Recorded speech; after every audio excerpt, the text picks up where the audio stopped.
Quick warning, before this video starts. For some reason, my audio was messed up. I've no clue why, so sorry about that. Howdy, my name is Az, and today I'm going to talk about my opinions on the new Ninjago series, well, first season, part one of season one of Ninjago Dragons Rising. Now, bit of a warning, this is unscripted, so this is going to get a bit rambly sometimes. Now, first off, we have the animation. The animation is spectacular. I love it. It's just amazing. I don't really have anything else to say besides it's amazing. I love it. I'm repeating myself. I told you this would get rambly. Next off, the merge. There are a couple. I do like the concept of having all the 60 realms merged together, so now we have a completely new, but yet still familiar in some ways, world to explore over this whole series. My only problems is that we didn't get to explore all 16 before it happened. I mean, I get it. Now you can pull out whatever the heck you want and say it's from a realm we didn't see before. Like, if I remember correctly, in the background of a episode, someone said, like, it's from the realm of Lee, I think. I may be wrong on that, but, like, we don't really know anything about that realm, and I'd like to know more. Or Imperium, we did not know that realm existed until Dragons Rising and Sora came in. Well, they haven't flat out acknowledged that Lord Ross is from Chima. They really do imply it. First of all, with his design and the fact that at Imperium they refer to him as an outsider or outlander. I don't remember what the exact phrasing was, implying that yeah, the dude is from Chima, which is what I was kind of looking forward to. Because well, I watched a couple episodes of Chima when I was younger, and I barely remember a thing. I'd still like to see it referenced. I barely watched any like the promos or kept up with any of the leaks or spoilers, so I went into this whole thing basically not expecting much or knowing much. I knew that there's a character named Wildfire. I knew about Sora and Aaron. I knew about Ryu. I knew that there's a new theme song, and I knew about the merge and what the villains looked like, and that was basically it. I knew nothing, and honestly, my expectations were blown away. Now, this is based off of only what we have of the first part of season one, so who knows, maybe it might pull crystallized and completely flop the second half.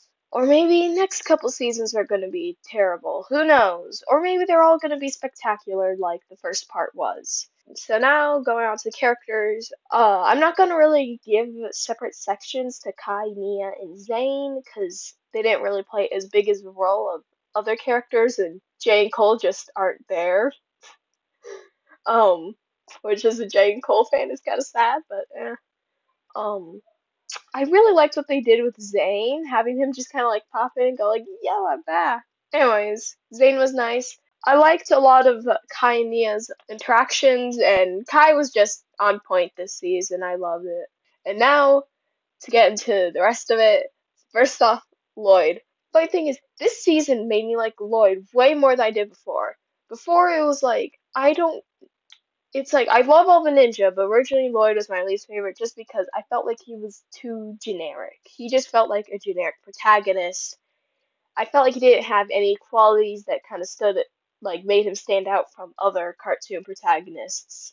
And you know what? I was proven wrong. I quite enjoyed him this season, and I don't know, I'd say I don't know, he still doesn't beat my top three ninja, but I think he's tied with Kai now, who was my fourth favorite. So yeah, sorry, Nia. Anyways, I really liked how they handled Lloyd and him just kind of trying to deal with the fact that his entire family has just gone like poof, both biological and like the ninja who basically adopted him. I also really liked Lloyd and Kai and Nia's interactions. Like, I swear it was episode 4, I think? Yeah, episode 4. I was just screeching just in my brain about RGB siblings. I love that trio and they are the best. Oh my god. Anyways, next plot point is Aaron. Okay, Aaron, I don't know, I like him. He's enjoyable. The design is fun. I really liked the joke about him asking for the Zayn and the haircut didn't work out. I mean, like his hair does kind of look like Zayn's. Not gonna lie, I expected a bit more from him. Because the whole thing is, well, I wasn't really paying attention to the promos and stuff. I felt like he should have been the main character, but I almost felt like more of Sora's the main character. And past episode 4, Sora kind of became the main character versus Aaron. Which, I mean, I get it. Imperium, the place she's from, is like the main villain, so focusing on her makes sense. But I feel like they kind of should have done more with Aaron a bit. But I did quite enjoy him.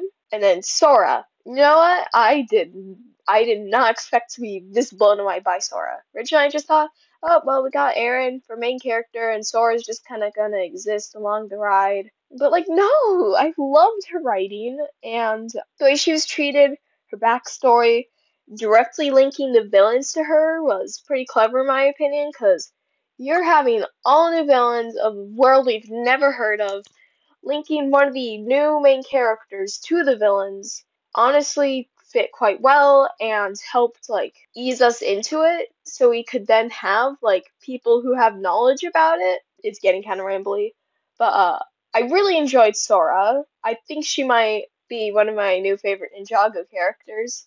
Obviously not my favorite Garmadon. Garmadon still has that, but Sora's getting pretty close. Sorry, Bentho, you might have been knocked down a place.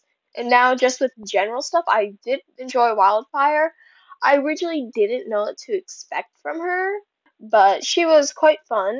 And another thing is, when the dragon powered up Lloyd, for some reason, my brain, every time any power up happens to Lloyd, my brain goes, Golden power? Golden power? Is it returning?